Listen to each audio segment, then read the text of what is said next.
Assalamualaikum warahmatullahi wabarakatuh. Selamat pagi semuanya. Semoga kita selalu sehat dan tetap semangat belajar serta beraktivitas. Perkenalkan, kami mahasiswa Prodi Manajemen Universitas Pamulang. Kami dari kelompok 5 yang beranggotakan saya Alia Santika dan dua rekan saya yaitu Henry dan Indriati. Di sini saya sebagai perwakilan dari kelompok 5 akan mencoba mempresentasikan materi yang berjudul Communicationware. Tugas ini sebagai syarat dalam memenuhi tugas kelompok mata kuliah praktek komputer bisnis dengan dosen pengampu yaitu Bapak Jamaluddin. Baik, untuk pembahasan awal kita awali dengan apa sih communicationware itu?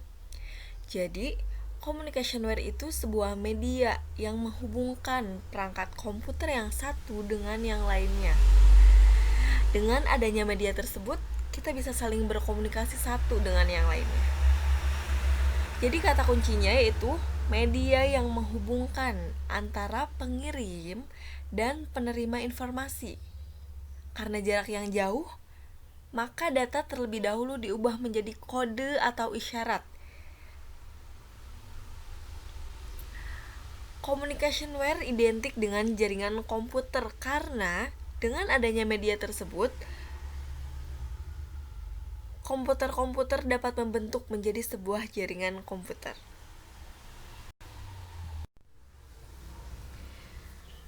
Sekarang kita sudah tahu bahwa communicationware itu media yang menghubungkan pengirim sampai ke penerima informasi. Nah, ada beberapa jenis. Yang pertama yaitu jaringan kabel.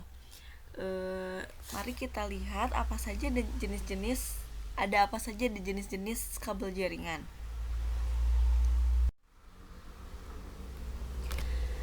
Ada 3 jenis kabel. Yang pertama yaitu kabel koaksial. Kabel koaksial ini umumnya digunakan sebagai kabel jaringan komputer untuk topologi bus dan ring. Tetapi beberapa produk LAN di zaman yang modern ini kebanyakan sudah tidak lagi mendukung koneksi kabel koaksial ini. Pasalnya, kekurangan yang bisa ditemukan dari kabel ini adalah jangkauan dan kendalanya yang sangat terbatas. Terlebih lagi sejak kehadiran kabel twisted pair yang dianggap lebih efisien dan fleksibel. Alhasil, kabel jaringan koaksial ini cenderung ditinggalkan.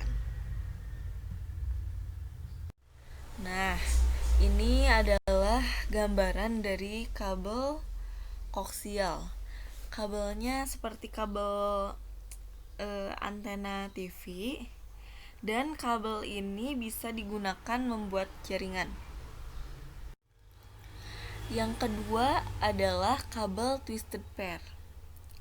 Kabel twisted pair ini merupakan kabel jaringan komputer yang memiliki tampilan fisik terdiri dari pasangan-pasangan kabel yang disusun secara berlilitan atau membentuk spiral. Kabel twisted pair ini dibagi lagi menjadi 3 jenis, yaitu ada kabel UTP, kabel FTP, dan kabel STP. Ini adalah gambaran dari bentuk kabel twisted pair. Kabel ini paling banyak digunakan untuk membuat jaringan. Dan kabel jenis UTP itu kabel yang paling sering digunakan untuk membuat jaringan.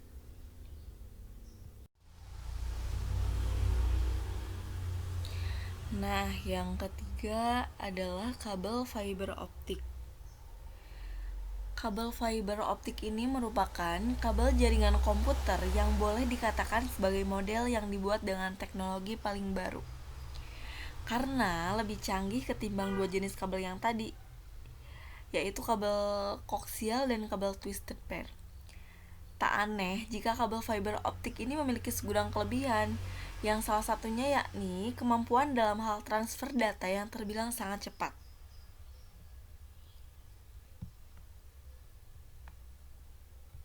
Nah, untuk bentukan dari kabel fiber optik itu seperti ini. Kabel fiber optik ini kenapa paling bagus dari keduanya, dari kedua kabel yang tadi? Karena apa ya? Karena kabel ini paling cepat dalam hal transfer data dan paling mahal sih. Karena ini tuh udah dibungkus sama foil gitu kabelnya. Nah, sebenarnya fungsi kabel jaringan itu untuk apa sih? Jadi, yang utamanya adalah sebagai penghubung antar satu perangkat jaringan ke perangkat jaringan lain, atau untuk menghubungkan dua atau lebih komputer untuk berbagi sumber daya. Nah, sekarang kita bahas kelebihan dan kekurangan jaringan kabel. Yang pertama kita bahas dulu kelebihannya. Kelebihan memakai jaringan kabel yang pertama adalah relatif lebih murah biayanya. Yang kedua, tingkat keamanan lebih tinggi. Yang ketiga, performa atau stabilitas jaringan lebih tinggi. Yang keempat, delay atau waktu koneksi antar komputer cepat sehingga transmisi datanya cepat. Untuk kekurangannya, yaitu yang pertama, kurang fleksibel jika ada ekspansi. Yang kedua, mobilitas yang kurang. Yang ketiga, membutuhkan tempat dan lokasi jaringan yang permanen. Yang keempat, membutuhkan biaya perawatan rutin. Yang kelima, penggunaannya terbatas. Jadi hanya terbatas pada satu tempat yang hanya terjangkau dengan kabel tersebut. Dan yang keenam yaitu waktu instalasinya relatif lebih lama. Oke, sekarang kita masuk ke pembahasan kedua yaitu jaringan nirkabel atau wireless. Jaringan nirkabel merupakan sekumpulan komputer yang saling terhubung antar satu dengan lainnya sehingga terbentuk sebuah jaringan komputer dengan menggunakan media udara atau gelombang sebagai jalur lintasannya. Nah, ini untuk beberapa contoh dari perangkat jaringan nirkabel. Mungkin kita sudah tidak asing ya, ada access point, terus wireless adapter, ada antena eksternal juga. Kita sering melihat karena kalau di kampus atau misalkan di pojokan-pojokan di kantor-kantor itu pasti ada access point. Banyak sih, sekarang sudah banyak di mana-mana karena jaringan nirkabel itu lebih fleksibel. Ini merupakan kelebihan dan kekurangan jaringan nirkabel. Kita bahas dulu sekarang kelebihan jaringan nirkabel. Yang pertama yaitu pembangunan jaringan yang cepat, mudah dan murah untuk direlokasi, biaya pemeliharaannya murah, infrastrukturnya berdimensi kecil, mudah untuk dikembangkan, sumber-sumber file bisa dipindahkan dengan mudah tanpa menggunakan media kabel, mudah sekali untuk di setup dan juga handal sehingga cocok untuk pemakaian di kantor maupun di rumah. Untuk kekurangannya adalah yang pertama, keamanan atau kerahasiaan data rentan. Yang kedua, interferensi gelombang radio. Yang ketiga, kelambatan yang besar. Yang keempat, biaya peralatan rata-rata mahal. Yang kelima, produk dari produsen yang berbeda-beda kadang tidak cocok atau kompatibel. Oke, kita beralih ke macam-macam jaringan komputer berdasarkan area atau skalanya. Yang pertama adalah Local Area Network atau LAN.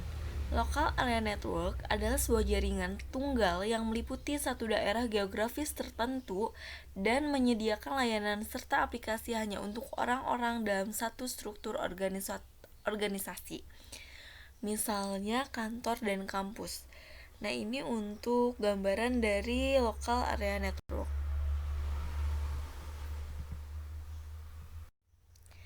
Selanjutnya ada Metropolitan Area Network atau MAN. Jaringan yang biasanya mencakup sebuah kota atau kampus besar.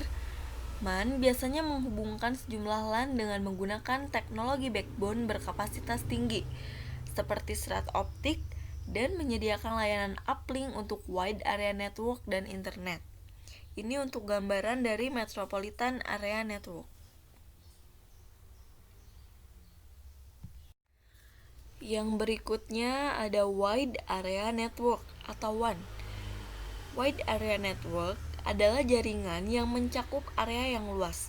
Biasanya menghubungkan dua LAN atau lebih dengan lokasi yang terpisah-pisah secara geografis dengan menggunakan penyedia layanan telekomunikasi. Ini untuk gambaran dari Wide Area Network.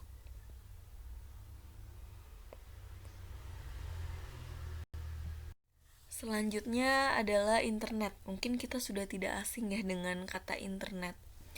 Nah, internet adalah kumpulan dari jaringan-jaringan komputer yang saling terhubung secara global. Internet dibangun oleh koneksi berbagai jaringan yang dimiliki oleh internet service provider.